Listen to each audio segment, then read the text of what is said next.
Assalomu alaykum hurmatli obunachilar. Navbatdagi uchastkamiz ham inshaalloh ideal holatda patkulish bitkazib oldik.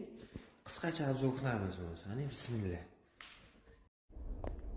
Tuniga fon taqayyoqdan so'kul kafil ishlar qiling. Inshaalloh tomonimizga patsvirkalar pat qilganmiz. Ichiga neobычный kastoy fasonda gullar qilganmiz. Qushchalar qo'yilgan. Mana shu inshaalloh chotki bayat chiqadi olasa.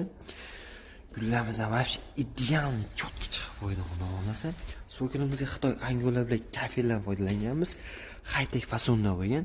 Chaqi ham chotki bo'ldi xudo xolasa. Qopqog'i angola tabiiy toshdan foydalanganmiz. Bulimizdan polni chaqlangan paskalar olinib, qo'limizga masaga kafillar bosib qo'yganmiz xudo xolasa. Tozalash ishlarimiz bo'lgani yo'q.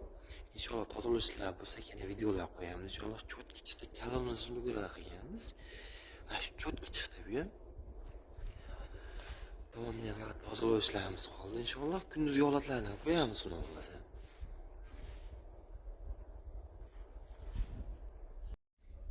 Shunaqa xizmatlar qiziq bo'lsa, bemalol aloqaga chiqasizlar. Ishlaringizni sifatli tez bitkazamiz inshaalloh. Xizmatimiz O'zbekiston bo'ylab kelishilgan holatlarda. Ishimiz yoqsa like bosib qo'yasizlar. Bizga obuna bo'lib qo'yinglar. Sog' bo'lasizlar, salomat bo'lasizlar.